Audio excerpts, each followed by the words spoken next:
You're listening to WLPN LP Chicago 105.5 FM Lumpin' Radio Bridgeport. It's November 16th, 2017. You're listening to the Beer Temple Insiders Roundtable. Remember, this is what we wanted. Remember, this is what we said. To never be heard or seen from again. Remember, this is what we wanted. Remember, this is what we said. To never be heard or seen from again.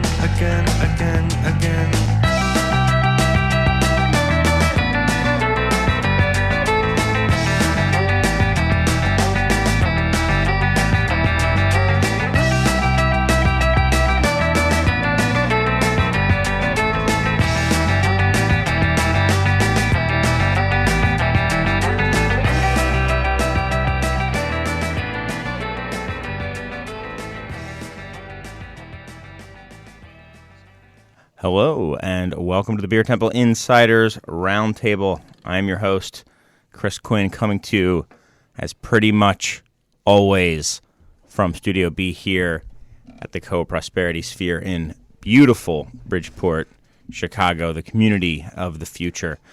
Thanks, as always, to Lumpin' Radio for having us, and its fearless leader, Logan Bay, and all the fearless leaders, including producer John, for the I think from my side it seemed pretty flawless. Well, I guess we'll find out. Thanks, Adi, for ruining it. I guess we made it 2 minutes and 50 seconds before the show was ruined, so that's a new record for us. So at least it wasn't me and John, so I'm happy with that. Anyway, I wanted to thank everyone for tuning in. If you are listening via the airwaves on 105.5 FM Lumpin' Radio, thank you very much. Or if you are listening via one of the streaming apps like TuneIn or the Lumpin' Radio app or at lumpinradio.com, any one of those places, thank you for listening live. As if you aren't listening live, you can. We record pretty much every Thursday at 8 p.m. Central Time. And if you do listen live, you can hop into the live chat room, which is at tlk.io/WLPN. Thanks, man. And if you are in there, feel free to make fun of me. Everyone else will, so don't feel bad. And just enjoy the show and talk to some other people in there who are, like-minded and being that they like to make fun of me. And have a good old time. If you aren't listening live, thanks for tuning in or downloading to the podcast and all that stuff. We're equal opportunity lovers of all the people who listen to the show, so thanks. I just want to thank everyone. But if you're listening for the first time, I like to give a little explanation of what's going on.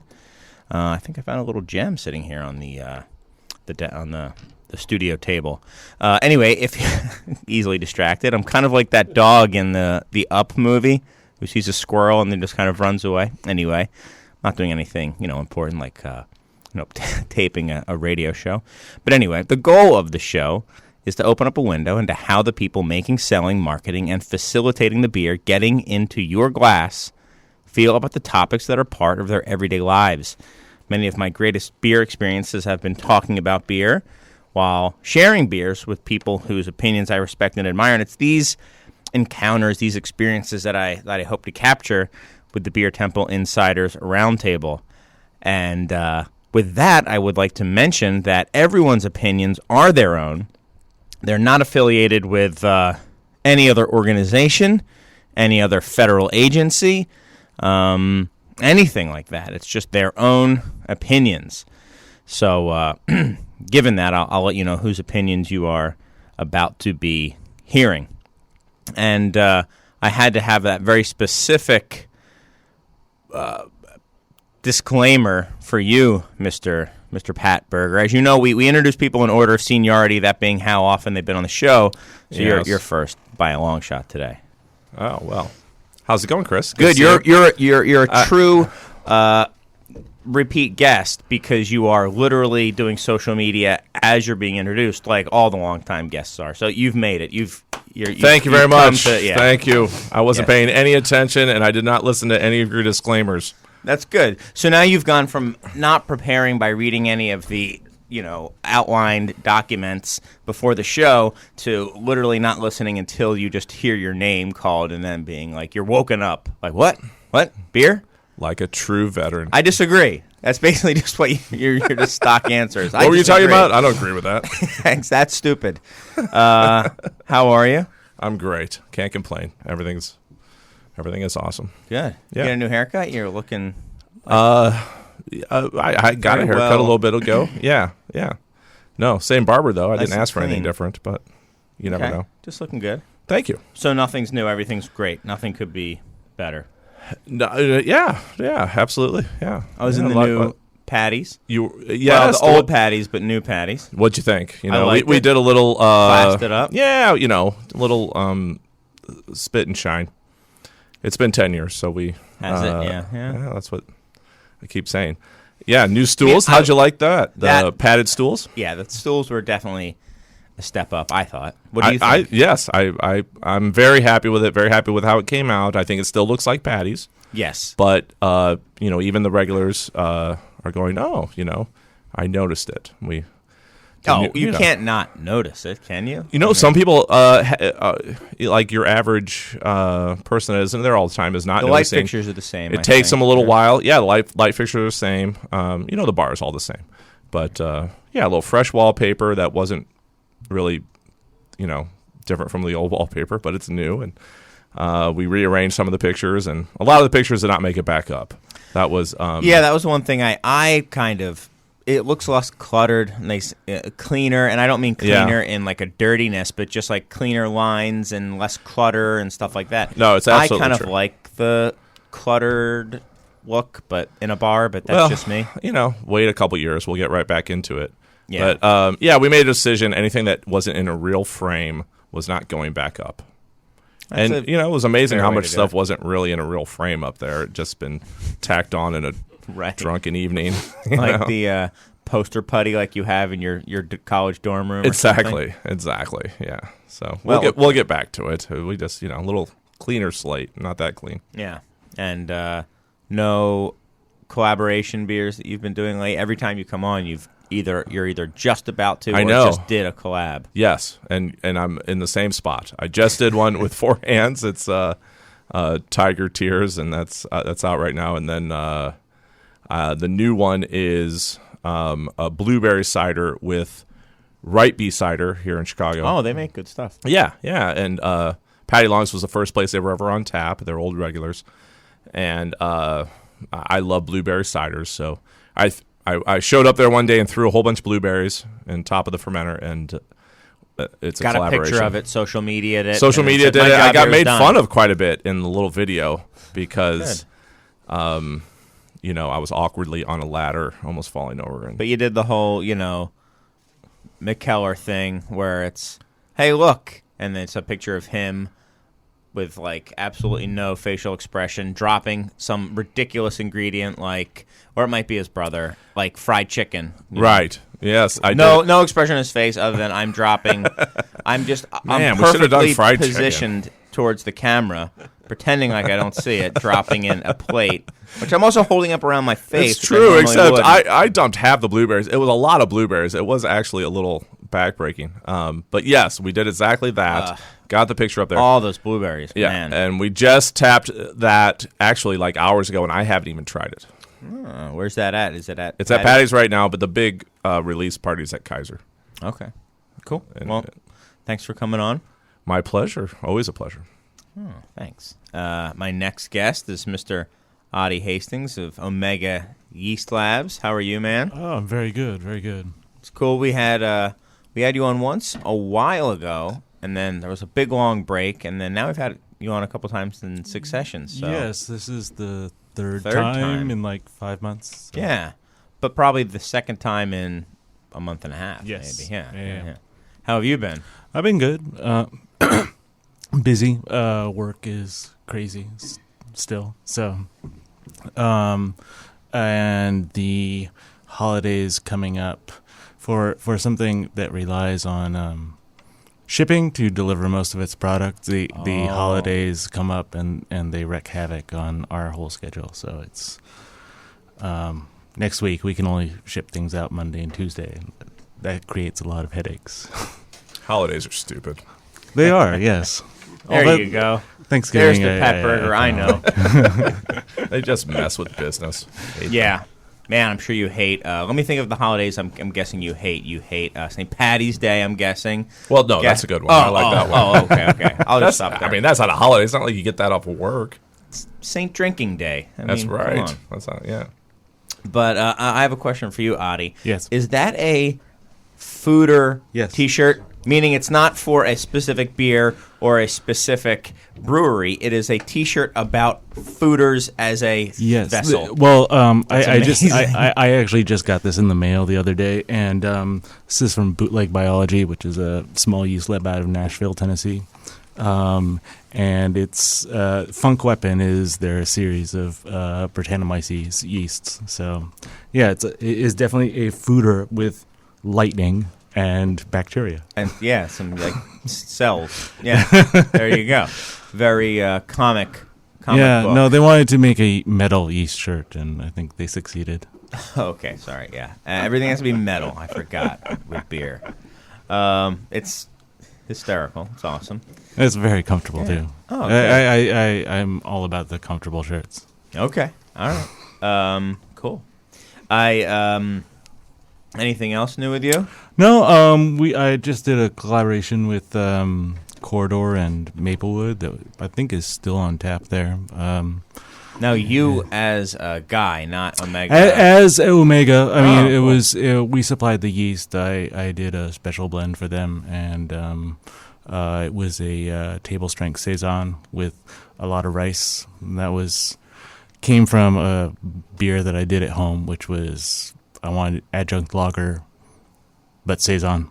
So like 20% rice, 4.5% alcohol. Drinks very easy. Nice, sounds awesome. Have you had Stillwater's?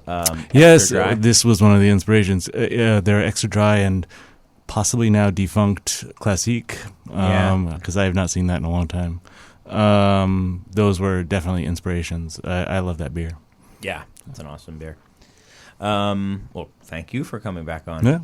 And we have a first-time guest, Mr. Andrew Gilt. Now, Andrew, first-time guests introduce themselves, so I'm just going to turn it over to you. I have a feeling you're going to be pretty comfortable behind the mic. I haven't been on the microphone very much lately. I used to host a podcast about beer called Strange Brews for a few years, and I was happy this year that we were able to hand off the NAGBW award to this show.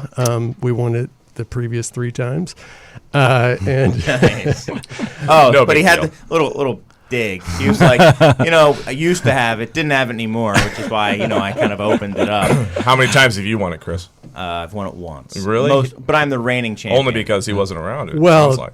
That's kind of what he's trying to imply. I will also say that I encouraged Chris to enter the contest. I only wanted them to win. If I wasn't going to be eligible, I wanted this That is show also to win.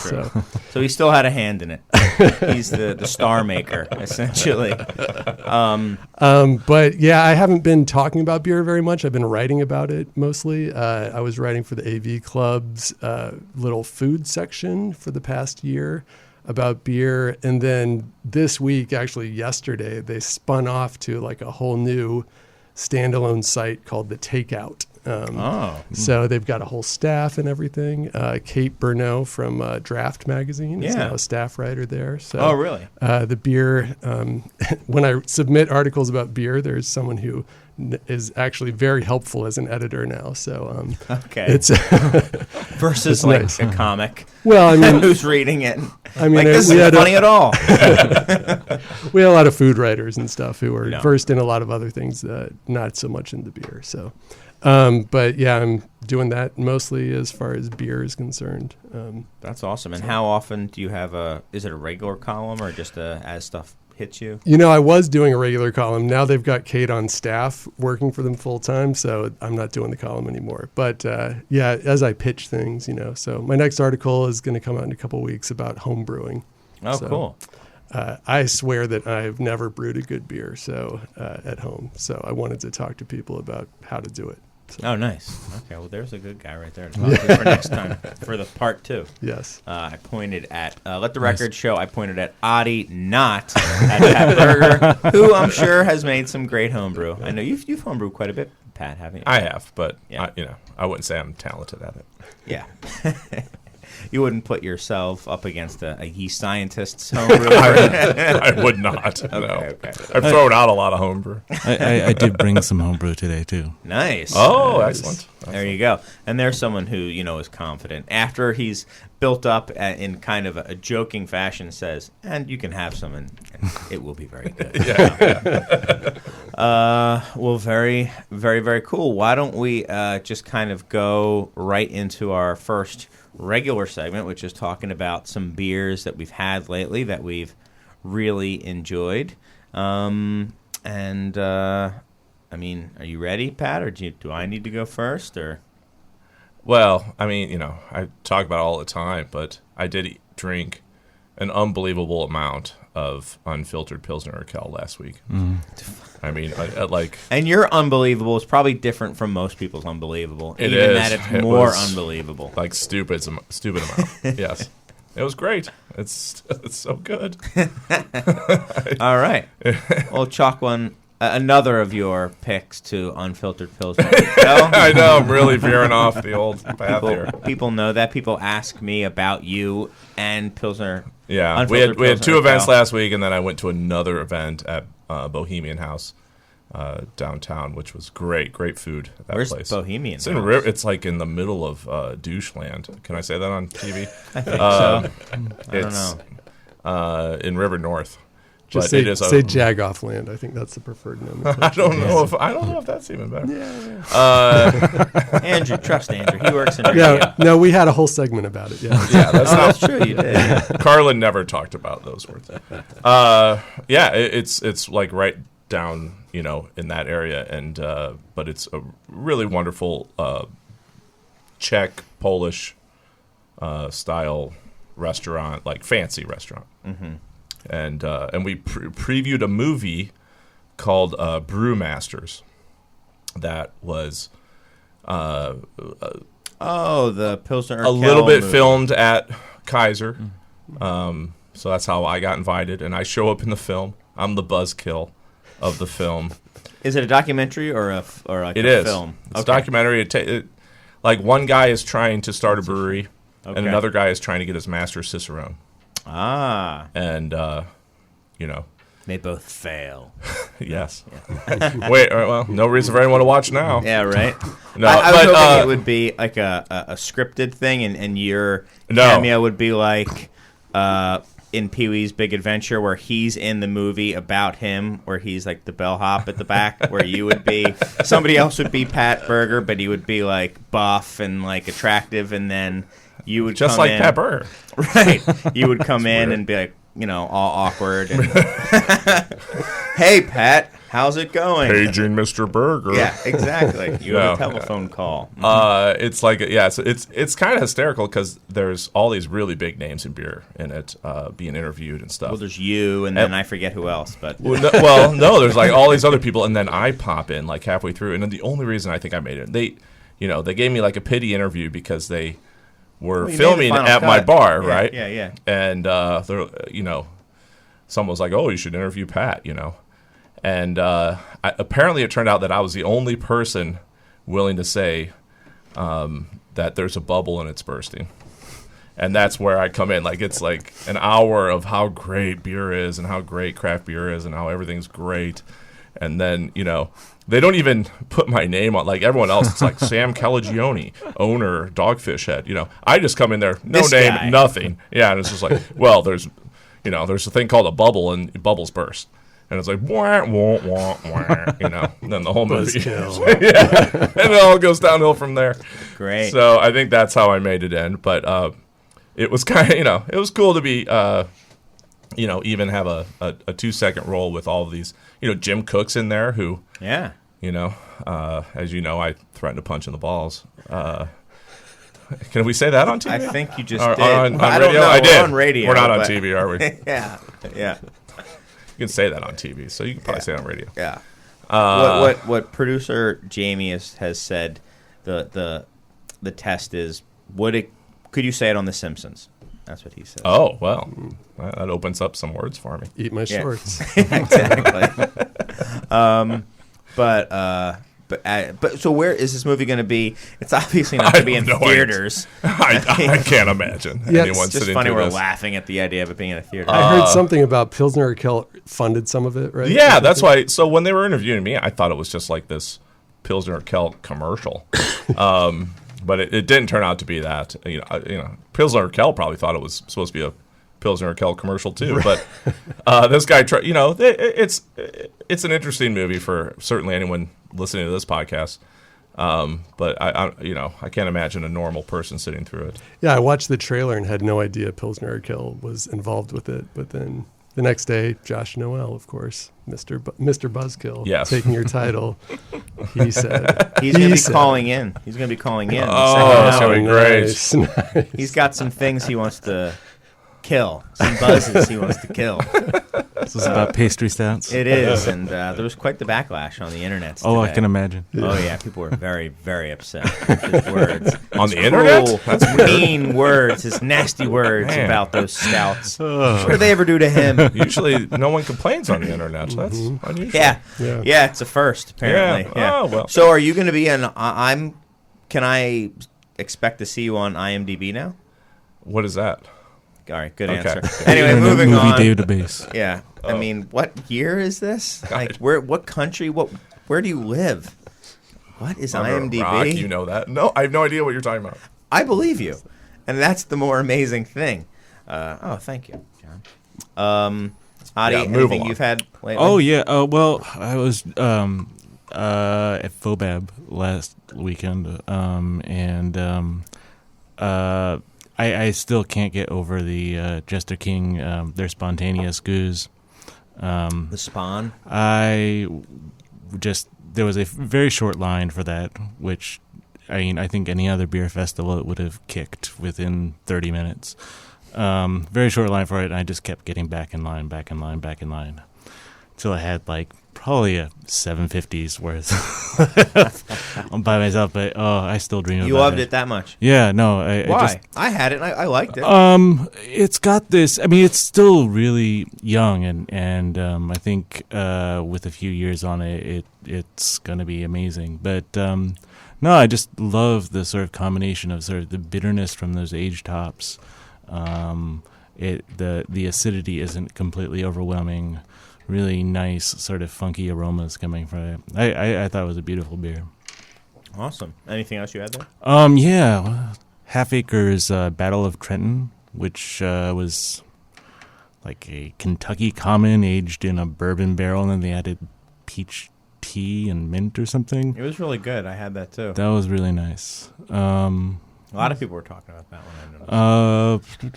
There was another one that I think not everyone liked, but I really enjoyed, which was Speciation's offering. They had their sour aged in tequila barrels with blueberries, limes, and salt. So yeah, I could see that being a That was polarizing. yeah. But I really enjoyed it and really like to see the combinations of things that he's putting in his beers. I won't go the Josh Noel route because if he was here, I guarantee he would ask, what beer did everyone hate? And I want to know what brewery it was and what beer name it was. I want you to go on the record calling someone out how much you hate it. So I won't ask We you. talked up last time I was here about how I can't do that. Yeah, that's right. That's right. You got out of it. You got it out of that very easily. No. It's they are either current or potential clients. Exactly. Where then it all the focus was because I forgot you were on with Josh that yeah, and then it all. Oh it no, all that came was down to with me. No, Andy Crouch. Yes, that's It's all the same. Yes. They're all the same. They're all the same person. I literally mix those two up all the time. I mean, come on, it's all the same thing. I cannot get on the internet here, so I'll just pass it off to Andrew. Anything that you had? I like it on this show when people recommend beers that are common, that have been around for you could find in most grocery stores in Chicago. And I've been drinking one of those lately. I feel like it's slept on. 5 Rabbit, 5 Vulture. Oh, yeah. It's a weird beer. Is that the dark one? Yeah, it's like mole inspired. And it's in like almost Hocken style, they call it. Yeah. It's in pretty much every grocery store that sells beer in Chicago all the time. And we got a 6-pack of it recently, and just it's got a lot of depth to it. Yeah. So been drinking more exciting stuff, but that is one that I was like, because I always just buy IPAs usually, and my wife was like, "Come on, just get anything besides an IPA," and I was like, "All right, fine, we'll get that," and it's still great. Okay, I will say that at Fobab, I had True Brewing's beer. I forget the name of it, but they had a sour saison that was dry that was really hop. nice. That one I really liked. It was low alcohol. I think it was under 5% and just really nice, lightly tart. I always look for those kind of beers at Fobab so I can just keep hitting that back up as a refresher. So I had the most of that. Certainly doesn't fill the role of something that is easily accessible. But I thought it was cool because we've had the founder of True, Nick Nuns, on here. So I thought that was kind of cool that his beer was one of my favorites. If I could think of something that is a little bit more common that I had recently, we've had Celebration on at the bar, and that's just a really I love that beer. Just I had one of it. I was like, oh, it's a good beer, and I was looking at the draft list, and we had a whole bunch of stuff on, and it was like a pre-Fobab thing, so we had like monstrous amounts, and I just kept going back to that Celebration. And it holds up, man. I mean, they've been making that beer a long time. It's tasted like that for a long time. Yeah, and it's aggressive. Yeah, it is. It's hoppy as all get out, and that it holds up to today's palates. Yeah. Is that one that if you get a month-old 6-pack, is it going to have fallen off or no? People age that beer. It actually ages. It's silly though. It is. That is silly. But it's like not. dust, I think it holds up. It gets better. I mean, it's not silly because it's not a. I mean, a month old is nothing for that beer. For Sierra Nevada, they know how to package beer. Yeah, they do. And I heard about this one tap room though that gets super fresh. Right. Pale ale, and it's like really special. No, but Celebration, a few months old even. It's special, totally and it fine. isn't. I mean, Chris asked me to taste his super fresh Sierra Pale. Yeah. And it was delicious, but was it like monstrally different? Way better. No, I didn't think so. Okay. I like. But that's also his role, is to say that. He has to say, this is all bogus. Nothing. No, I mean, it it's depends. not all bogus. Yeah, of course, yeah. it's every beer is better fresh, but I don't think there's old It's not a bad beer. pale ale once it kegs hits. out there. I mean, there's old everything out there, I guess, but they've been ordering that beer at that distributor for a long time. They know how to do it. They know how much they need to have. I don't think the kegs I get are significantly older than yours. You don't have it on very much. No, almost never. But okay. I have it in a can at both places. You're right there. But when it was beer of the month of the Map Room, that's what it tasted like too. That was the last time I'd had it on tap before you gave it to me. Right. And I was like, yeah, this is what it tastes like when it was beer of the month of the Map Room. We'll have to do it side by side and see. And maybe we'll do it blind and then watch me prefer the old one. And then I'll just... And I'm like, okay, well, there you go. No more fresh. I will refuse it. It's a great beer either way, right? No, it's just a good beer. Yeah. John, do you think it's about time that we do a couple promos, let people out there know what other shows are on Lumpen Radio, what else this great station has to offer? So why don't you listen to that for the next 60 seconds or so, and then we'll come back with more of the Beer Temple Insiders Roundtable. All right. Julia Roberts apparently doing promos for Lumpen. Well done, guys. I don't know if it's just me, but it sounded like Julia Roberts, and that means to me it was her. So welcome back to the Beer Temple Insiders Roundtable. I'm here with my guests, Pat Berger, Adi Hastings, and Andrew Gill. and we're going to talk about. Adi, did you read this article? If you're not ready to this one, this article is for you, man. Yeah, no. So I saw this. yeah, so let me set it up real quick. There's I guess there's some work being done on Brettanomyces and yeast in general, I think, to sour beer with yeast during primary fermentation, where historically it's always been, like in your Funk Weapon shirt, it happens during secondary fermentation and conditioning after the main yeast has kind of done its work. Yeah, well, I mean, what you linked to profiled this guy in. He has a yeast lab on the side, but he teaches at Indiana University, I think.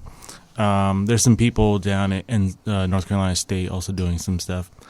You gonna talk smack on some other yeast scientists? That would be awesome if you did. These fools couldn't. You can't talk smack isolate about a brewers. cell if they. Yeah, right. They couldn't isolate it. Yeah, so they beer's great, Andrew. Thank you. No, it's really nice. Sorry, I lost my train of thought. These people have been isolating a number of different yeasts, looking at their potentials in brewing and things like this. And one of them, Lachantia thermotolerans. Ah, yes. Of course, the one you all heard. I mean, just really. to sort of like sort of bigger picture here, like there's all sorts of different kinds of yeast, right? We know, Saccharomyces cerevisiae, which is brewer's yeast, what we call brewer's yeast, that ferments, most of the craft beer that you drink. And a few other ones that people know, like Brettanomyces and stuff, which creates sort of classic sort of funk flavors and things like this. But there's a whole variety of other species. One of the reasons that they're not used in brewing is that most yeasts can't ferment. So, or they cannot ferment maltose. They can ferment simple sugars like sucrose and glucose. A lot of wine yeast, for example, which are also Saccharomyces, can ferment wine perfectly fine, but you throw it in beer and it's going to barely attenuate because most of the sugars are complex sugars coming from the malt. Okay. So the one of these they latched onto several different species. One of them, the Lachantia thermotolerans, ferments. It also creates lactic acid, which is the primary acid that you get in sour beer. Which is the primary acid that you get in sour beer, whether it's usually created by lactobacillus or pediococcus, lactic acid bacteria, generally known. But this is a strain of a species of yeast that will create lactic acid on its own. And so what they talk about primary souring, right? Like actually using this yeast to ferment the beer. And also sour. And also sour it. Now, we're actually playing around with some of these strains at work. These are not going to make like a Berliner style sour, like really sort of puckeringly sour, which is good because I think sometimes, especially here in the United States, people overdo it. It's the any just like flavor they overdo. Any flavor, just like the hop race, America. and whatever. Yeah, it's an American thing. It's like, how sour can I make it? Can I peel the enamel off your teeth or not? Well, it was boom and sizzle. I've talked about that thing a couple of times on the show, and it was a guy at Patty's who was talking to me. It was some French guy was talking to me about American beer. He's like, it's just like American wine. He's like, I used to sell these like really high-end audio systems, and we'd have these like really nice, like, he liked them because they're European, I'm sure, but fine-tuned, full range of everything, and then customers would come in and all they would want is whatever had the deepest bass and like the highest tweed. He's like, all they want is boom and sizzle. Same with wine, same with beer. It's just an American thing, and he was totally fed up. But it is There's some truth to it. There's a lot of truth to that. But what it will do is make the beer tart. So especially, I mean, we've only done some trials, sort of rudimentary trials so far. Think we're going to do some test batches pretty soon of actual beer. So what we've done so far are like fermenting in flasks of like dry malt extract.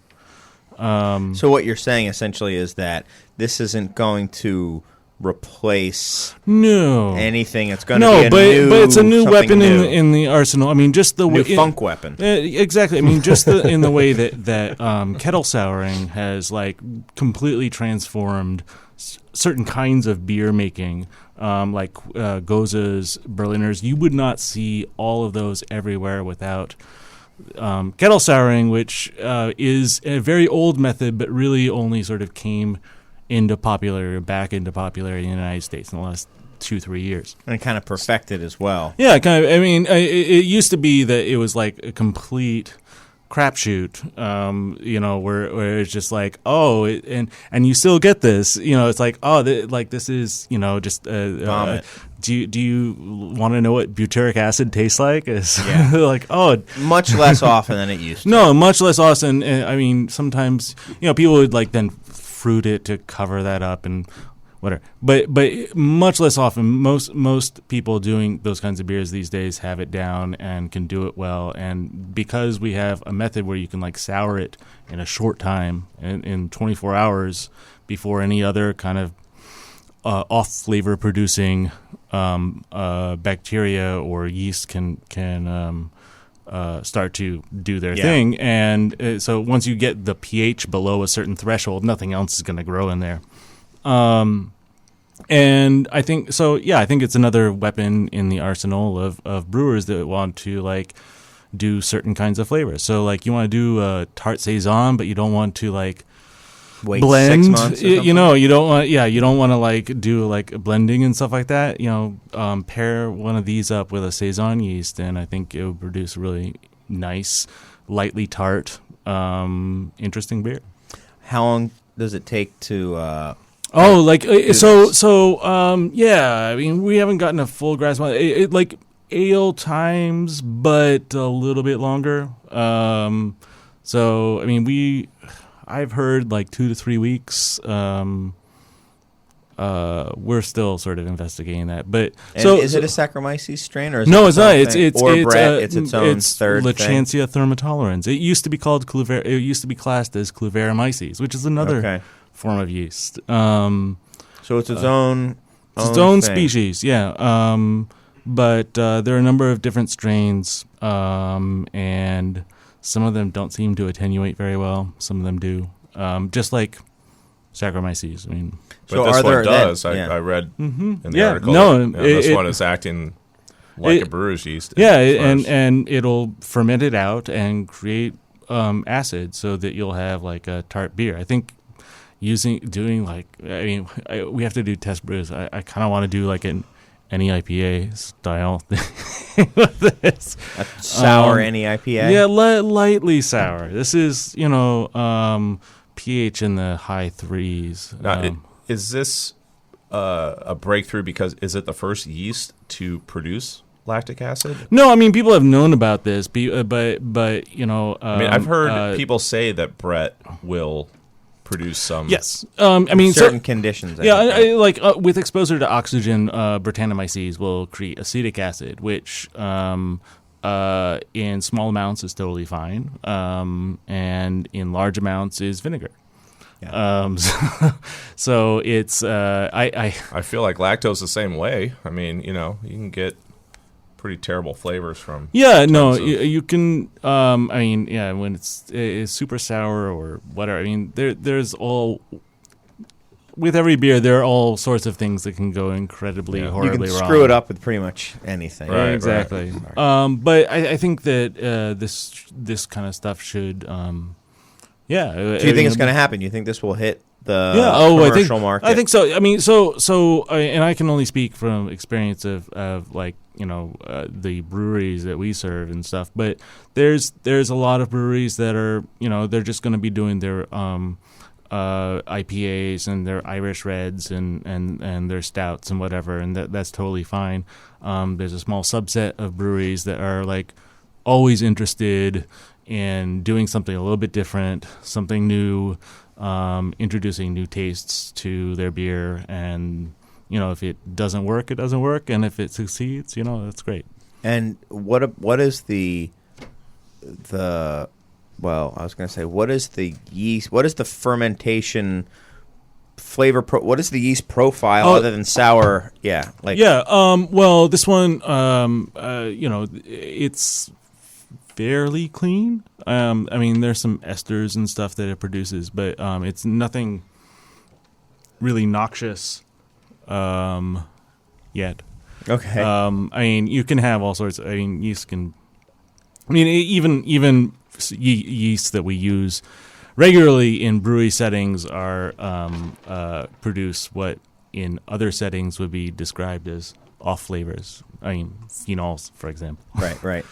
So then, are there other yeasts like this that are doing new things? Do you think that we're going to get to? Well, Andrew? I think I had read about the ones in North Carolina you referenced. Yeah, they're the ones with the wasp. Yeah, the wasps. Yeah, yes, yeah. They harvested yeast from a wasp and are using that to make beer. The yeast that they harvest from the wasp is a species of Lachantia thermotolerans. And there's some beer commercially available from that strain, from them, right? yeah. They sell beer and they have some sort of side business where they sell bee beer or bumble beer, something like that. Yeah, they call bumble it. beer. Yeah. Wasps aren't bees. Is that whatever. vegan? That's true. Yeah, well, if it involves honey, I think not, and also they. How many wasps died for that beer? Just one, but one wasp. One too many. I'm with you. I'm never drinking that beer, and not just because I'll never have a chance to. But it's the reason that people are just hearing about this now is that the work of sort of collecting and isolating yeast and then seeing if they work is labor intensive, and so a lot of people don't feel like working. No. If I can find a lazy way to do something, I will. So I mean, most breweries, they're totally fine using what is already available, which is hundreds, is a lot. Yeah, is hundreds and hundreds of different strains of yeast that are already available. It's there's a lot of interest lately in wild yeast, and in fact, I was going to say this beer here that we opened up first, the Blackberry Farm Wild Saison, was fermented with a wild strain of yeast collected on their farm.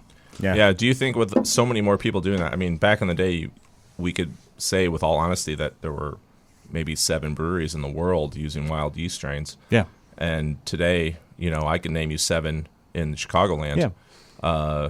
That's just going to blow things. No, it is. I mean, I think that they offer they offer unique flavor profiles, and I mean, some are good, some are bad. But the fact is, there weren't people experimenting with this, and now it's like no, it's going crazy. A whole bunch of people doing it. Yeah, lots and lots of people doing this sort of stuff. It's stuff. wild in your field right now. I mean, and how many species of yeast were there? There was really hundreds. Of the main being used, right? Like 4 types or something. Yeah, well, or? like lager yeast, ale yeast, and Brettanomyces is pretty much it. Right. Okay. So now, but do you think that could also kind of get that door could get blown open too? Or I think to some extent.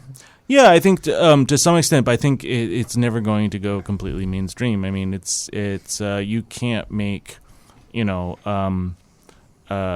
Light with any of these wild yeasts. People would freak out. Now, here's another question I have: is what if the characteristics of this? I don't want to get too inside baseball, but whatever. Yeah. So, ale yeast was known as top fermenting yeast, and lager yeast was known as bottom fermenting yeast, but now with, pretty much 99.9% of all breweries are using these same geometry of fermenters, which is the cylindroconical, which is right. a cone on the bottom and then a cylinder on top, and you collect the yeast at the bottom. So even the quote-unquote top fermenting yeast, the ale yeast nowadays, is really just through selection is now bottom fermenting yeast because you're pulling it from the bottom. What if some of these, is it a possibility that some of these new yeasts will have to have new fermentation vessels because they really quite are possibly. So I'll tell top you. fermenting? One of the yeast strains that we work with a lot lately are these Norwegian fake strains. Yes. These are strains of yeast. They're Saccharomyces. But they, were localized in small villages in Norway where homebrewers passed them down generation to generation on these, like magic sticks or yeah, whatever. exactly. Yeah. So, and the fermentation behavior of those is very different than anything I've ever seen. And in fact, How so? It's what you would call highly flocculent, except half of it falls out to the bottom, half of it stays on top. So you have this almost crust on the top, and then the stuff in the bottom and the beer in the middle is clear. And then is the yeast, if you're collecting it from the top, going to behave differently than from the bottom, I or don't know. will, if you then propagate it again from the top, will it then split again? I have no idea Just what weirdo stuff. Top cropping or bottom cropping, how that would influence the behavior, because I have not Right. done that. But it is something that you don't see in anything else. Ale, every other sort of domesticated ale and lager strain just ferments and then drops out.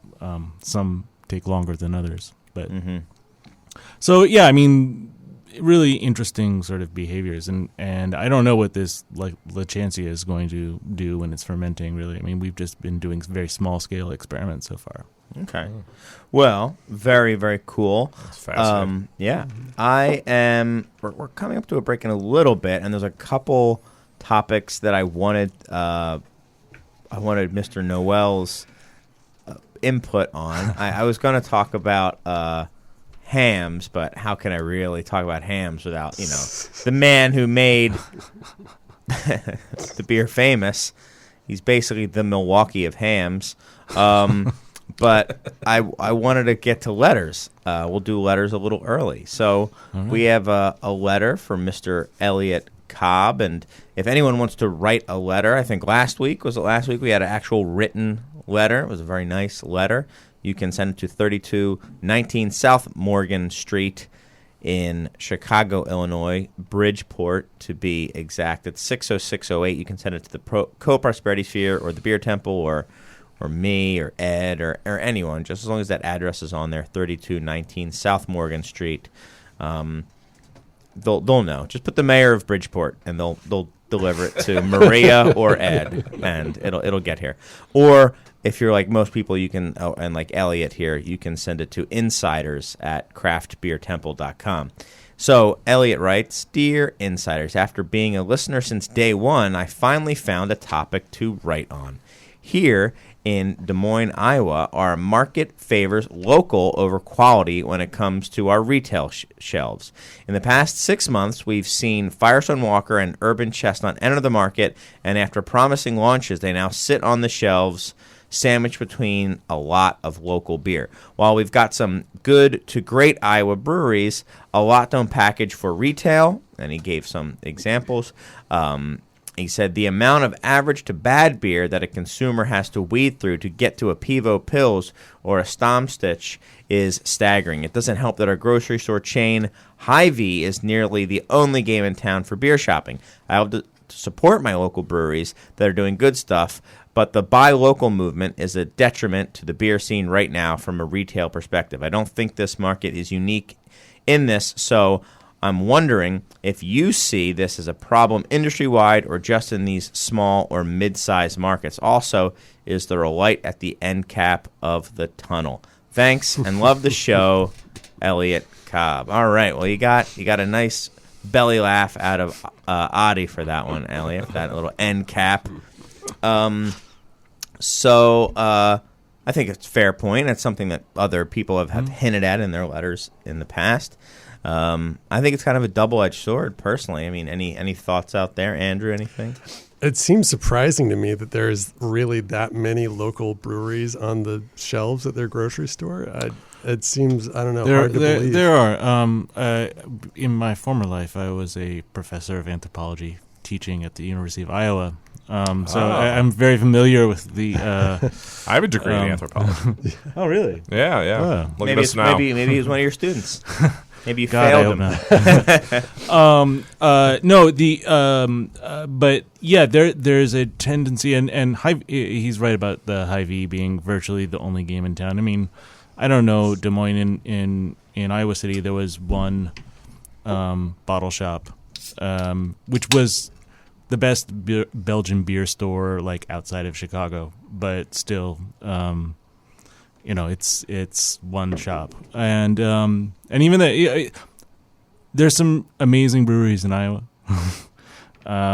There are some really mediocre ones too, and they tend to have lots of distribution. I don't know where the money comes from, but.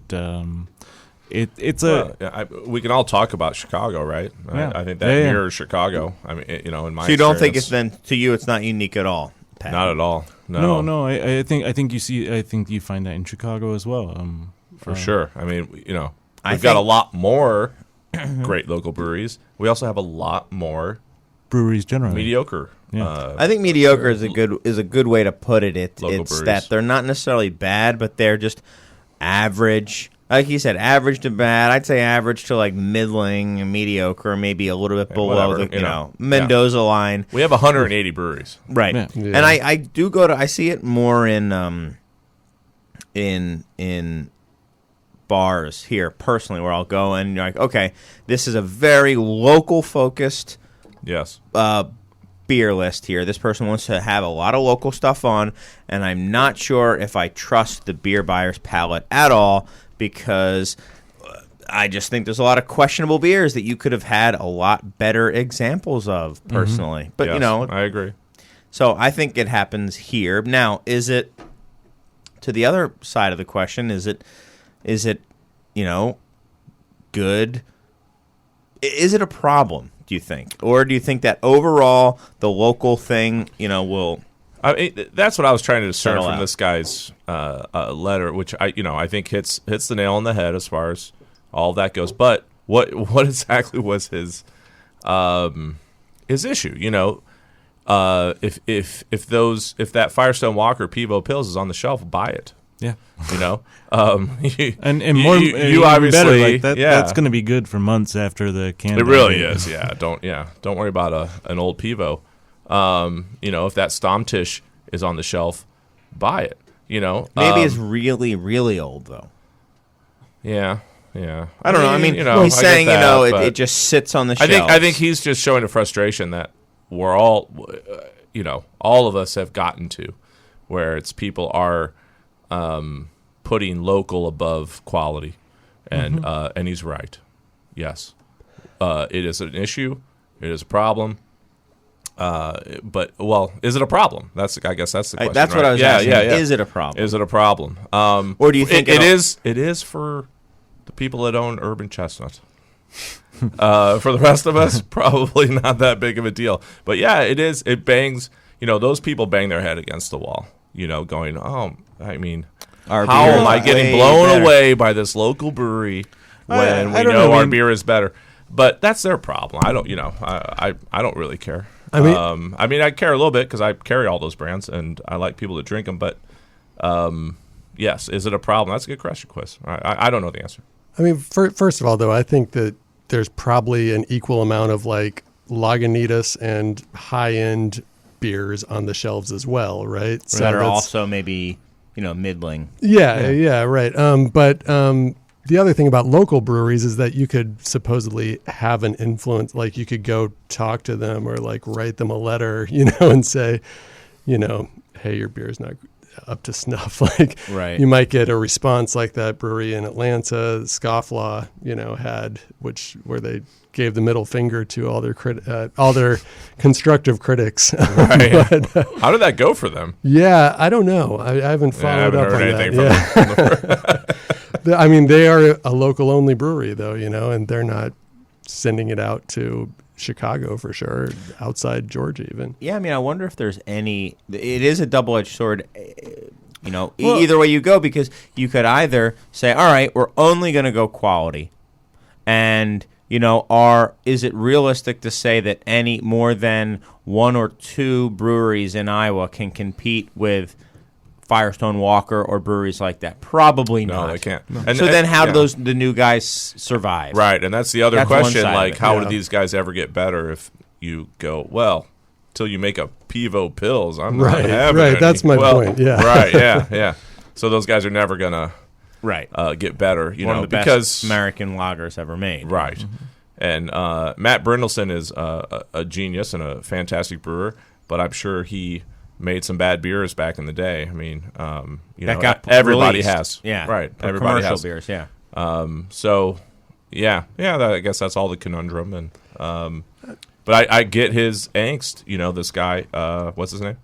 Elliot. Elliot. I get Elliot. I hear your angst, and I get it. So what do you do about it?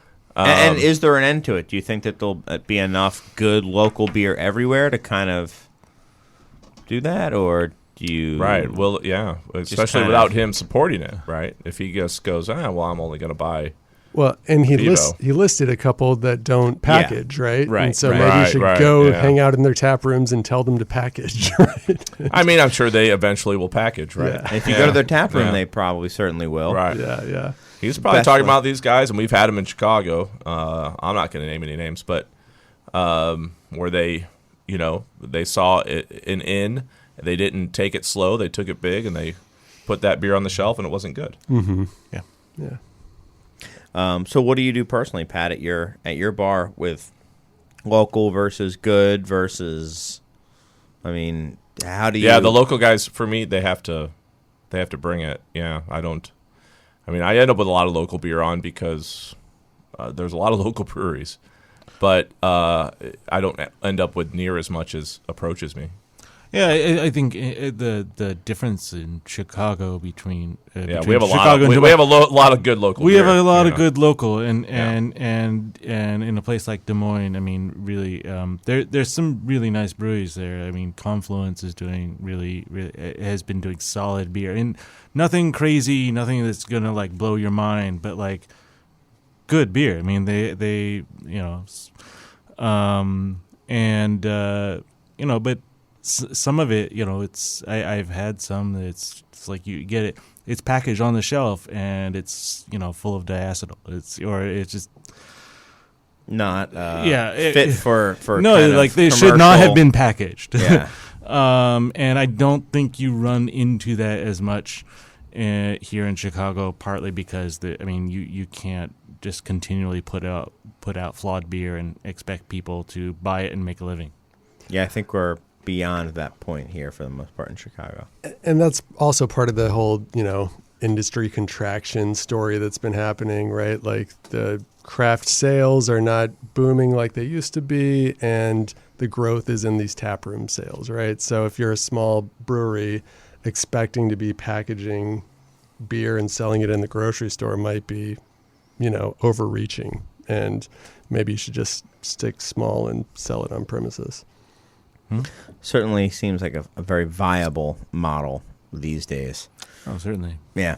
So I think that's. Why don't we take a break now? We've gone through a couple segments, and I'm sure Mr. Josh Noel is eagerly waiting to jump on the phone with us. So for those of you listening live, why don't you sit and listen to 10 or so minutes of tunes picked out specially for you guys by producer John. And for those of you listening on podcasts, it'll be like I went away for 1 second. But either way, we'll talk to you soon with more of the Beer Temple Insiders Roundtable. All right, welcome back to the Beer Temple Insiders Roundtable. Some interesting music you had going on in there in the break, Producer John. But hey, I am your host, Chris Quinn. I am joined by my guests, Pat Berger, Adi Hastings. Hastings or Hastings? Hastings. Hastings. Like the Battle of. Okay. And Andrew Gill. And I believe we have Mr. Hop Notes, Josh Noel on as well, but we're not quite sure that he can hear us. Can you hear me, Josh? I can hear you. Oh, perfect. We can hear you. And I've changed my Twitter handle from Hop Notes to Pastry Stouts. Oh, good. Is that true? You should. I'm now at Pastry Stouts. No, I'm sure that's long taken. Actually, Don't at me. Pastry. Who is at Pastry Stout? Let's see. Let's see. Yes. Well, maybe it hasn't been taken. Ideas. Yeah. So thanks for hopping on a call. You put out an article in the Tribune today about FOBAB, specifically, but more broadly about what's known as pastry stouts, these adjunct stouts. I'm sure everyone listening here knows what the pastry stouts is, or they'll figure it out on their own if they don't already know. And it's funny. I mean, everybody at the shop and the bar was very much up in arms. I read it this morning, and they were like, "Oh my gosh, have you heard about the blowback and this and that?" And everyone's freaking out and getting so upset. And they tried to look at it on some of the Facebook groups, but I guess the comments have since been deleted. And so, What? oh yeah, Why were comments deleted? I know. I guess they didn't want your sensitive nature, they didn't want you to see it. You're just you're delicate, man. You're delicate. Oh, were they coming at me personally? I didn't see them. I didn't see a single one of them, so I don't know. Okay. I don't care that much. Yeah, But- well, the story definitely touched a nerve. What was the vibe in the store and at the shop? What were they saying? Well, let's talk about the story first, and then we'll start getting into okay. how much All right. everyone hates you. Oh, wait, I gave it away. Well, you know what? Randy Mosier loves me, so one Randy Mosier equals 5,000 naysayers, so suck on that, naysayers. Okay, I don't know. Yeah, anyway. That wasn't a. Yeah, okay. Yeah, well, I think we're all good. So, can you tell me a little bit about the story? Yes, so most people know what a pastry stout is. It is a stout full of sugary adjuncts such as vanilla beans and maple syrup and cacao nibs. It seems that so many of these beers have cacao nibs right now, which is basically literally dumping chocolate into your beer, which there's a time and a place for, however. While I was strolling around FOBAB, and I drank several of these beers, and not everyone, some were quite good, but many of them, and there were about 50 of them there, one was just sort of sweeter than the next, and I could identify less and less barrel character. This is a festival to celebrate barrel-aged beer. That's a hugely important ingredient, the barrel, and the barrel is, I feel like, increasingly just overrun by the sugary stuff that people are putting in beer. And, some breweries are doing these beers incredibly well. Abraxas, I haven't had it super recently, but it's, I think Abraxas sort of, it seems like was the roadmap for a lot of these beers from Perennial. I'd agree with that generally. And it seems to have been a huge inspiration, and not everyone is as good a brewer as Phil Wymore is.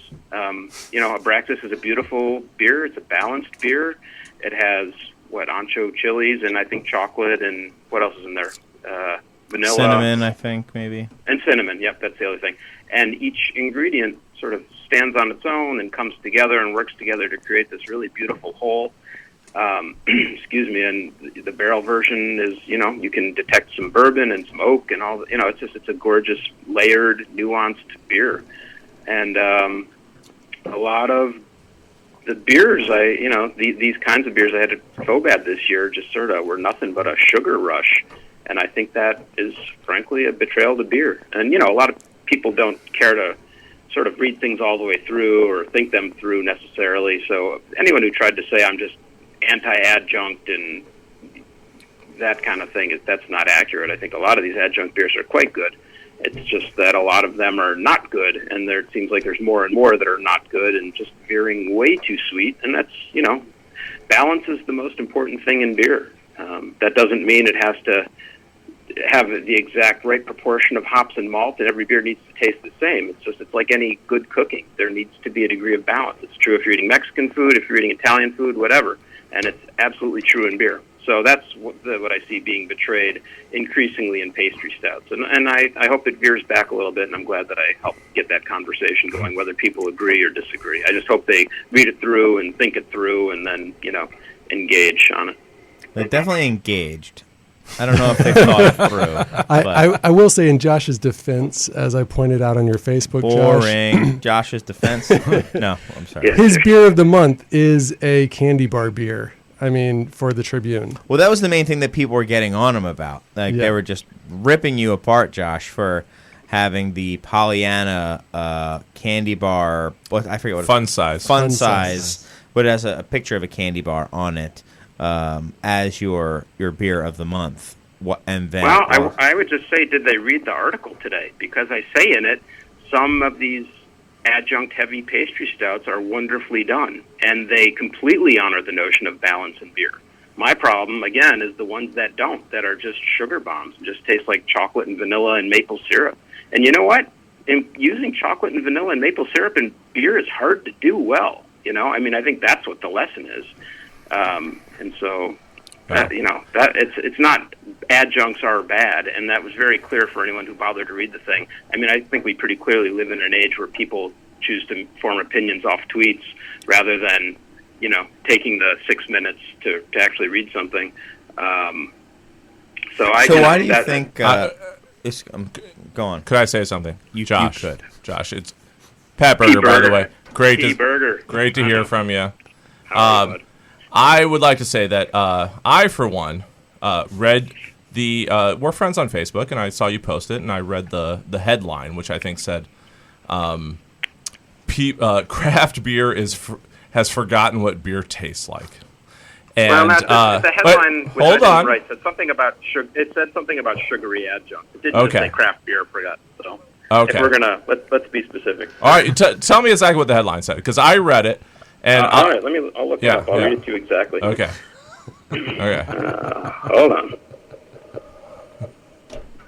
That's going to take too long.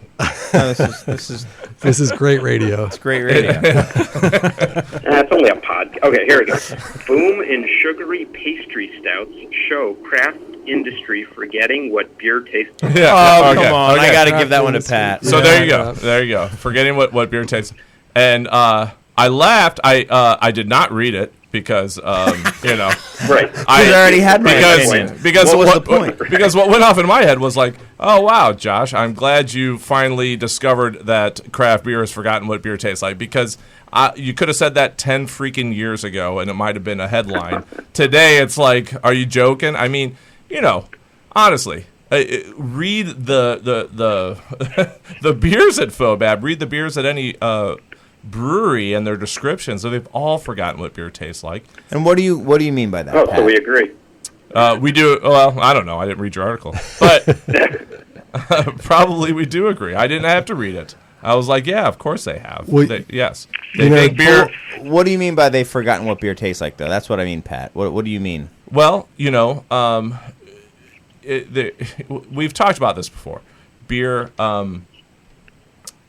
there's no preconceived notion anymore about what a beer is going to taste like, and the flavor profiles of styles nowadays are they're all across the board, right? So if you say a Pilsner, it could literally be just a clean base to an incredibly exotically hopped lager. Yeah, it could. It could taste like an IPA now, apparently. Right. Oh, I was at Half Acres Tap Room, and they had some lagers that were just, light lagers that were called light lagers, which they were light lagers. I'm fine with them calling it a light lager as long as they don't call it a Pilsner, because Pilsner is that's a style. A lager isn't a style. Other places that's how you make it. Other breweries do it. Floyd's does it with Pilsner. They have that. It's an excellent beer. It's I've ended up doing it with a collaboration beer, because collaboration beers are a collaboration. I'm not in charge of the whole thing. and Forced, tied down. Right. So I'll Put those sometimes blueberries in there. I have forced breweries to make a lager, to make a pilsner, and then they were like, okay, well then we're going to dry hop it. I'm like, well, yeah, you don't have to. Pilsners aren't dry hopped. In fact, let's not do that. But it happens. It happens with a lot of my collaborations. They still taste good and all the rest of it. But all I'm saying is, of course they've forgotten what beer tastes like. They're trying to reinvent what beer tastes like. I'm not saying it's a terrible thing. I'm just saying that's been American craft beer for 20 years. What's up, Andrew? Well, I have an example of this from last night, right? So my wife opened a beer. I opened a beer last night, right? My wife couldn't finish hers, so I drank hers. I was having the New Glarus Berliner Weiss 2017. Chardonnay grapes, Riesling grapes, 5 different kinds of malts, Dan Carey's, perfect hand at the helm. And she was having a puree Goza, I won't name the brewery, but I drank them back to back. It tasted better than the New Glarus one. No, the New Glarus one was so deep and rich and nuanced and tasted like beer. Yeah, I mean, I had a distributor come by the other day and say, "Oh, you've got to taste this Goza." I'm like, "Do I yes, you got to. It's got basil in it." I'm like, "Oh man." Now here's the thing. Though in other contexts, I liked this puree Goza, like I thought it was decent, but compared back to back with this. Yeah, I'm just saying basil goes on a pizza. It doesn't go in a beer. That's not a beer flavor. Basil. Well, now you're really sounding like Josh and I, like an old man. I am an old man. But what I will shaking my fist right now. You can't see it. I'm shaking what it. I will say as a counterpoint to what Andrew just said is, he was talking about how it all being about, comparison will have the cream rise to the top. But in your example, Josh, it was the more beer, probably, of the most or one of the most adjunct heavy in terms of flavor character, if not, raw quantities. I don't know. Adjunct heavy, and that won not only its category, which was specialty stout, but also best of show. So It was the winner of winners, so to speak. I don't know. That beer, as I wrote in the piece, tasted great in a way that like chocolate syrup or dessert tastes great. It didn't work for me as a great beer. It worked for me as just sort of a delicious sugary treat. So I don't know. I would think it would be pretty interesting to chat with someone who was on that panel and discuss it with them, and even sit there and drink it with them and chat about it. So. I judged that category at FOBAB. I don't know. Am I allowed to say? Well, I'd like to take the time to say that I did not. I did. I did not do. I did not judge this year. Medal round. So and defend it, Chris. I don't think I did more, but I have no idea. Well, I could tell from the adjuncts. I don't think I did, but I can't be sure. And I will say that the mouthfeel on that beer was like you would know if you tasted it, because that beer tasted like nothing else. It was. Okay. It tasted like chocolate syrup. I did not have I really it think then. you would have been able to pick it out. I tried to get it at the fest, but it was sold out. And then I was like, "Oh, that makes sense. That this brand new brewery sold out before even the VIP session's over." Blah, blah. And I said, "This better win best of show," and I walked away. That's kind of being a jerk, but I was like, "Come on!" What beer won best of show? I'm sorry. Then more BA Karma. BA Karma. So from More Brewing. Right. Let me remind you, I didn't read the article. Right. But I didn't know that you should were read it. FOBAB. So you need to read his. We all know that you want to tell us that you didn't read the article. I tried to before we started, because you told me late though. I did my homework tonight. By the way, I did my homework. You did. That was not part of it. Good and on said, you "Oh, for we're going to read making this us article," actually- and I looked it up, and then you wouldn't quit talking to me, and I couldn't read it. Either way, we should probably mention the beer for people out there who didn't go to FOBAB, don't know about FOBAB, Right. and that too, didn't right? read Josh's article. I'm sure there's somebody out there. I didn't go to FOBAB. Yeah, you. So somebody other than you. But yeah, it was More Brewing, who is definitely the darling of the Chicagoland right now. They're fairly brand new, and Where are they at? Villa Park. yeah, Villa Park, Okay. and people were lining up at. I don't actually know where Villa Park is. Yeah. I know where it is. Yeah, it's like near Tinley, isn't it? No, I think it's I west. don't know somewhere. where it is. I think there's like a restaurant there with a train where your food comes on a train. I think I took my 3-year-old. Oh, I've seen there, that on TV. That looks awesome. Yeah. I've been to that place. Yes, the Depot it's Diner, super yeah. depressing. So anyway, back to this. So I did say, all right, I'm eating my words when they won, because I was watching the awards, when they were being given out at FOBAB, and they won the gold medal for specialty stout, which was one of the categories I judged, and I will say this, the people judging those categories were, professional brewers and trained palates. They weren't necessarily brewing those beers all the time because, you can't have a beer in a category you're judging. But they were still pretty. Even in my little group, they were legit. So what were the attributes you were looking for when you were judging? It's funny. So I was doing specialty stout, strong and specialty stout or porter. I was looking for... Is that basically stouts or porters with adjuncts? Yeah. Okay. The Abraxas category, as I was calling it. There you go. And, that's what I said. So I said, so we're going to be drinking a lot of Abraxas beers. And one of the stewards or one of the people setting up was like, well, it all depends on what... And there was a ton of them. But anyway... what did you think of the quality generally?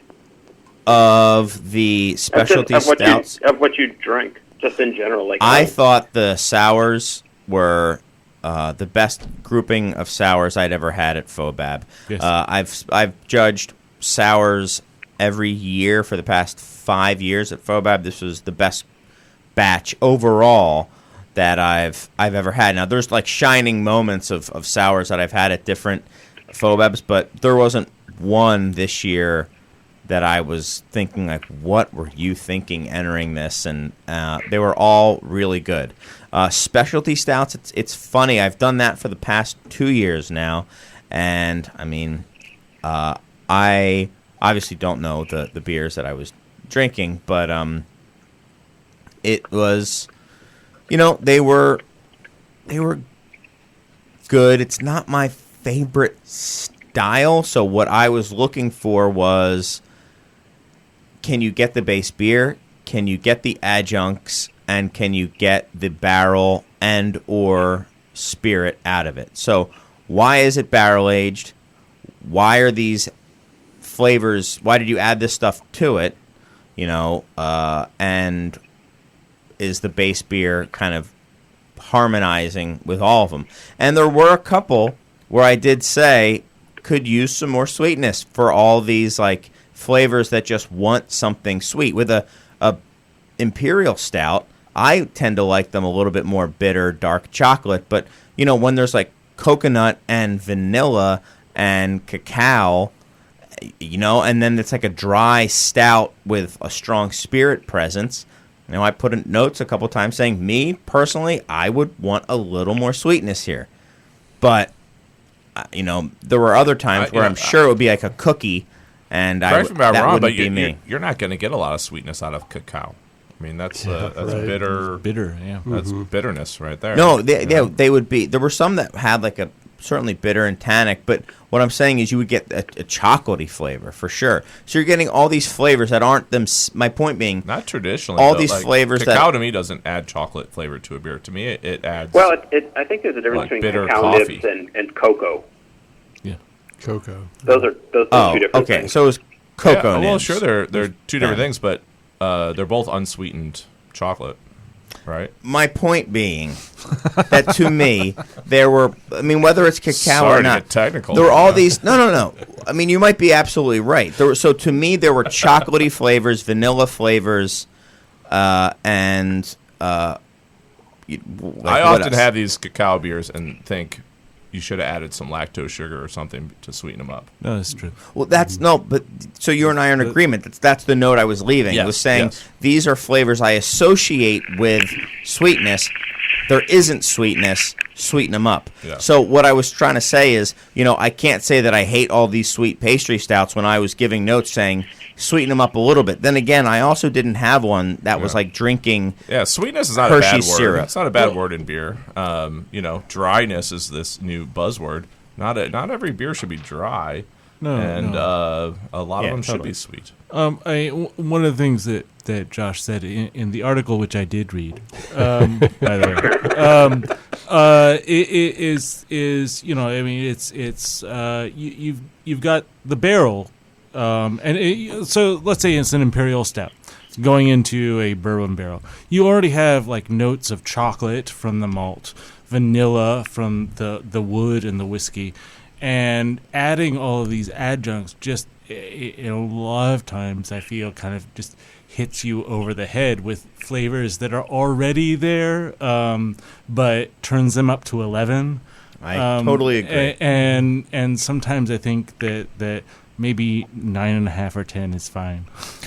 Yeah, I'll also say that I think, and this is something that I talked to Josh about. I mean, I can say this, right, Josh? That we talked I a don't know little bit what you're about going to this. say, Okay. so I'll just say the I hope truth. so. Yeah.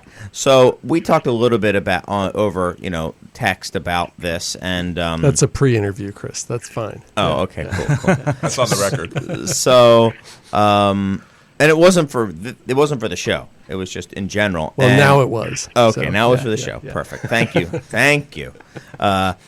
And what I said is, I think a lot of these these beers you see winning at these festivals that maybe people are like, oh my gosh, it tasted like syrup or it tasted like whatever. They pack a big punch in 1 ounce or 2 ounces, which is what the judges are tasting. And if you have something that maybe requires you to drink a whole snifter of versus something where you don't even need to take a whole ounce, you can take just a sip and be like, whoa, oh my gosh, nothing tastes like this. In fact, there was a beer that I didn't want to pass on in my group. Somebody else did because there was like, I've never had anything that tastes like this before. And I was like, yeah, but it's kind of like, whatever. That's true. There's it's true in barbecue as well. So there's a lot of barbecue contests out there, and these barbecue pit masters will always say, "I make a very different product for these contests than I ever would in my restaurant because, in my restaurant, these people have to actually eat a half slab, and if I made it the way I made it at the contest." They wouldn't get through it, It'd be so rich and so crazy or sweet and, spicy and whatever. They couldn't get through it. But with the judges, they're getting 1 bite. And I've got to, pound it on them. They've got to have that bite and go, oh, my God, I'm getting all this, And, It's just amplified. Yeah, beer is probably exactly the same way. Like a half slab of flavor in a bite. Yes. And they're trying to maybe do an entire glass. They're trying to stand in out a small and, sip. Yeah, and and same with the tenderness too. Like you got to make it a different kind of tenderness for that judge. Let's talk more about the barbecue and the beef and stuff. How about or the pork or something like that? Yeah. Well, I love that you had to go back and tell me other things that I have other also need interests to be amplified. and beer, Yeah. mostly just meat and beer. But Now there was a point Josh made halfway down the article, if you read the whole thing, about the distinction because Moore Brewing is known for their New England IPAs, right?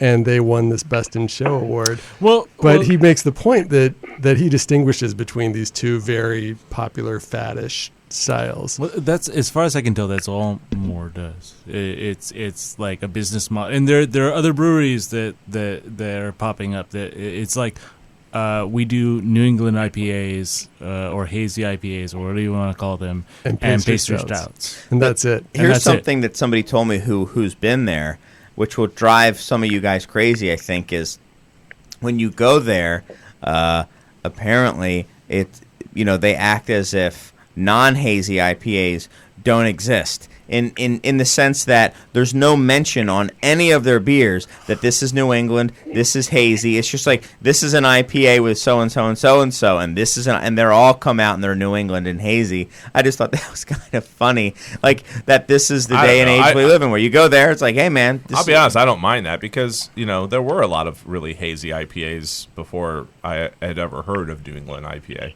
Yeah, I just thought it was a funny little note. Yeah, and maybe they're not purposely trying to make it hazy, which is where I get the problem. No, they definitely are. Really? Yeah, they're like that. They're all Oh, chowdery. for sure. Yeah. Yeah, for sure. Definitely. Yeah. But Forget they're it. known for it. Well, yeah, I would say that's like leaving money on the table. Like they should be, marketing that like crazy. So then, now I was also looking at past winners at FOBAB, and I think going back to 2011, just looking at best of show and runner-up best of show, almost half of them, I think, were adjunct stouts. But some of them were like Backyard Rye, Cherry Rye, BA Abraxas.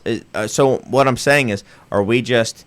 are you just an old man who's saying, like, in my day, you used one adjunct, and that adjunct had to be a fruit or coffee, and, No, you're talking to the guy who gave Fun Size Beer of the Month, because it's a gorgeous beer. It's a beer that, it's got, peanuts and chocolate and vanilla, and I don't remember, something, whatever tastes like a Snickers bar.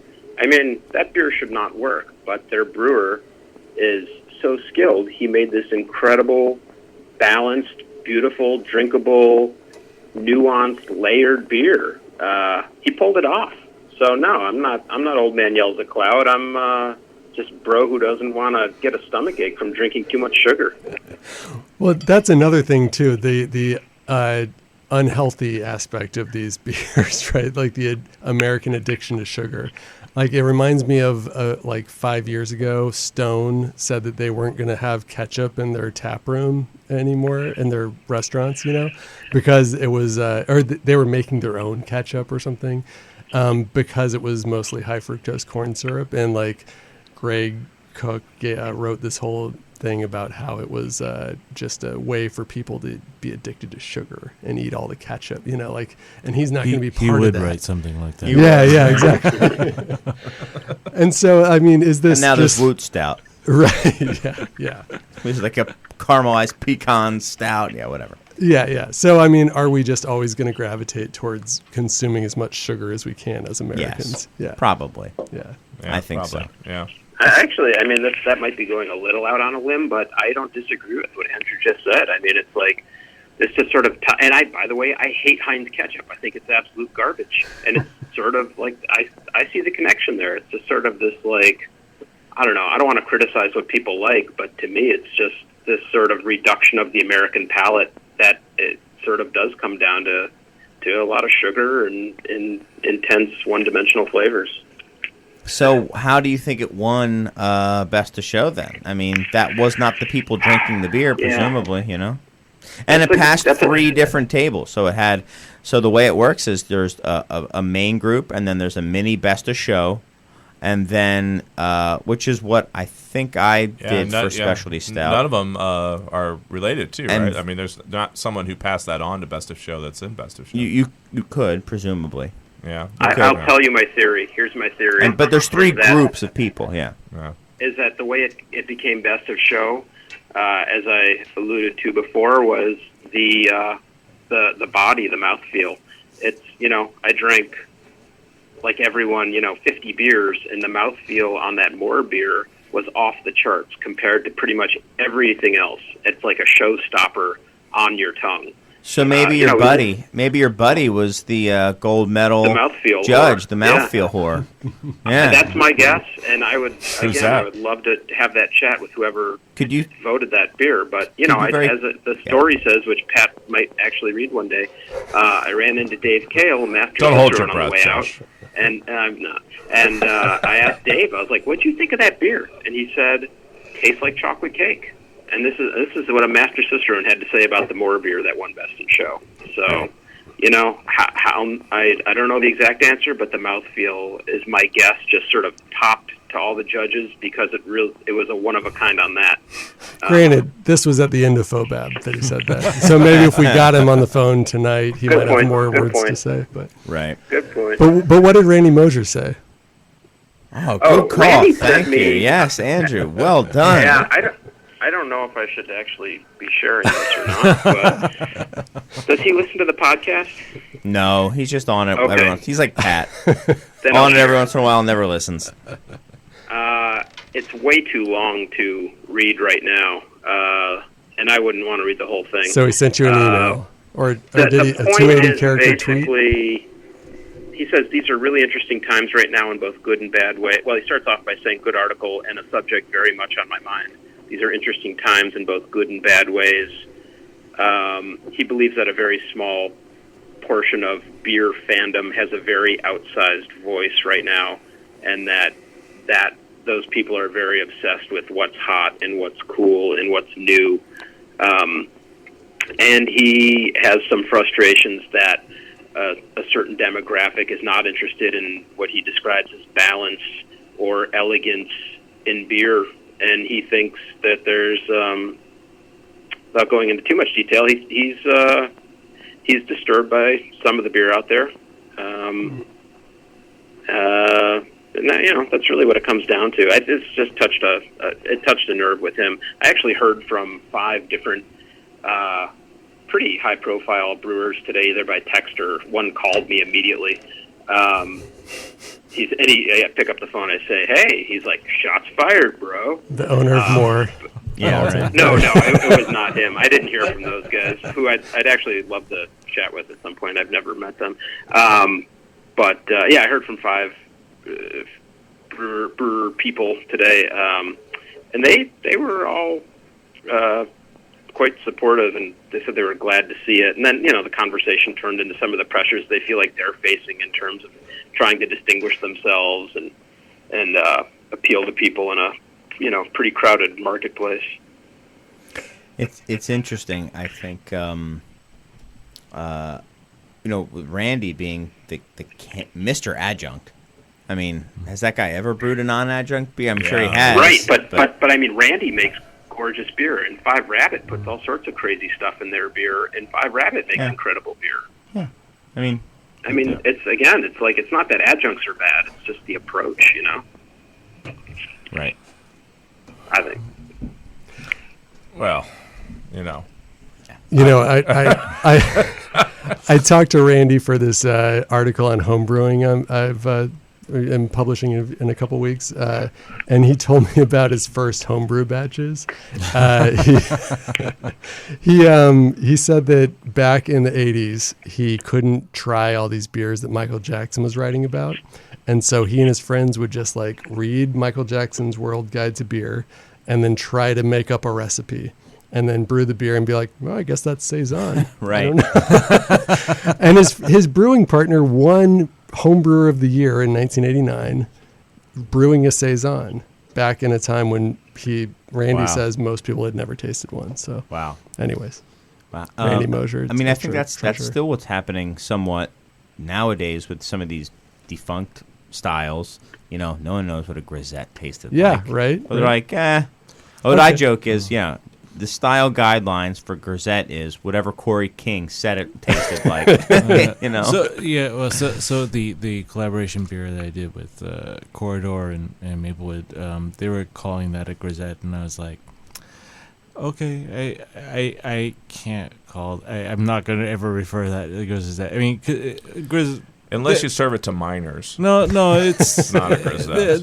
There's pretty clear literature on what a grisette is, and it's not sour. It's wheat and pilsner. It's hoppy. It's low alcohol. Saison yeast, phenolic, but yeah, no, it's yeah, no, but they changed. My point being that no one's had one. No one alive right now who is brewing has ever tasted a grisette, and we're just going to try to figure it out. And things change, and it's funny. These adjunct stouts. I remember going to Day of the Living Ales and Mickey Finn's would always have their mint chocolate chip beer, and it would become 1, 2, or 3 public choice. Like they would love it, but it would never get voted by the judges because it was a gimmick beer. And, maybe that people just are kind of ready to or maybe they're being made. No, I mean, I guess if the people were choosing it then, they liked it then. I don't know. Something has certainly changed. And, I, for one, welcome our new adjunct overlords, I guess. I mean, maybe is the takeaway that mouthfeel is king now, or Yeah. because like New England IPAs, this more beer, like And they're I all don't about think it's a stretch mouthfeel. to say that that's absolutely ridiculous. If that's the case. If you like beer based on the way it feels in your mouth, then you need to learn something about beer. I mean, it's that simple. That's ridiculous. I think it's sweetness and sugar and dessert, and they don't want something that's evocative of or complimentary to. They just want to have a liquid dessert. Because it tastes good and it's fun. That's something that New England IPAs and these pastry stouts do share in common, which is that they're generally sweeter than their sort of the style from which they came. Like a New England IPA, most people use the London 3. There are other any yeast, but those generally are lower attenuating. So it's like, and again, New England IPA, like, orange juice flavor. It's like Juicy. it's Orange juice is sweet. It's orange juice, and So we're coming to the end of our time. I want to thank everybody, but I can't get out of here before I mention. Josh, did you see what is the fastest growing beer in the U.S. over the last few months here in the United States? The fastest growing beer brand. I'm going to go with ham. Hams by a mile. It is Very up refreshing. 107.5%. The next closest, I think that was by far number one. So is I that think- entirely I on the wonder if basis those of the numbers are- Chicago those numbers can be Tribune? a little deceiving. Oh, I'm sorry. I think that's scan data. So I mean, Well, it's- no, it can be deceiving in terms of. Right. I don't know what it is, but if that beer is distributed in 18 states last year, and this year Miller went to all 50 with it, then those numbers are going to be bonkers. Right. It's easier to go from 1 barrel to 3 barrels and have 300% growth than going from 1 million to 3 million. Right. But it also is, I think, apparently a real phenomenon. A Miller distributor told me that the brand was already up like 15% when my article came out back in, I think it was it was July. And then he said since then it's been up like 150%. So it just, I guess it's 107, but whatever. Oh no, he's just talking. I'm his, joking. His I'm kidding. zone. Oh, okay. Well, And 107 it is. it's all because of you. What were you going to say, Andrew? Was that from the Drizzly data that the article you sent around was citing? or I no? think this is IRI scan Okay, yeah, data. This one personally, this one specifically, rather. Guys, it is time to go. We're going to talk more about that and about millennials and how they love macro beer like Hams and Keystone Light. I will say I was given a blind tasting by some of my coworkers. They tried to trick me. Thank you, John. Couldn't get out of here clean, huh? Well done. So. They tried to trick me by having me like Hams more than Rev Cross of Gold, but I realized that one beer was good and the other beer was Hams. So anyway, I wanted to thank all my guests. We're going to have very quick final words. Pat Berger, anything you'd like to say in closing? No? You don't No, have not to. really, Okay, no. how about you, Adi? Adi Hastings of Omega Yeast. We're moving soon, and it's awesome because we are going to have lots of new toys to play with. Are you guys opening a tap room? White Labs have Yes, one? actually, Just what we need, another tap room. This would be a cool one.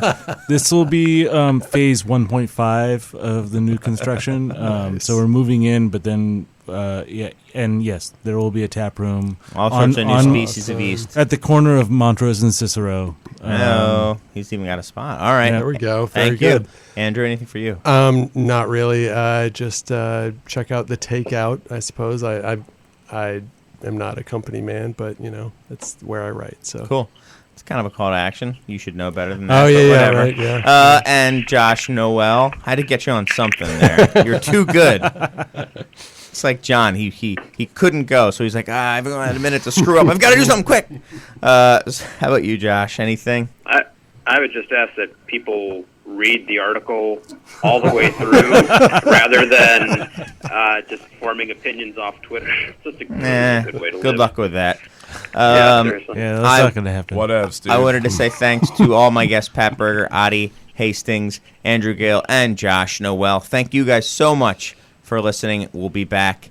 Well, next week is Thanksgiving. We won't be back next week, but we'll be back eventually, probably. I also want to thank producer John for making it almost all the way to the end. And we'll see you soon with more of the Beer Temple Insiders Roundtable. So long, guys. Remember this is what we wanted. Remember this is what we said. To never be heard or seen from again. Remember this is what we wanted. Remember this is what we said. To never be heard or seen from again. Remember this is what we wanted. Remember this is what we said. To never be heard or seen from again.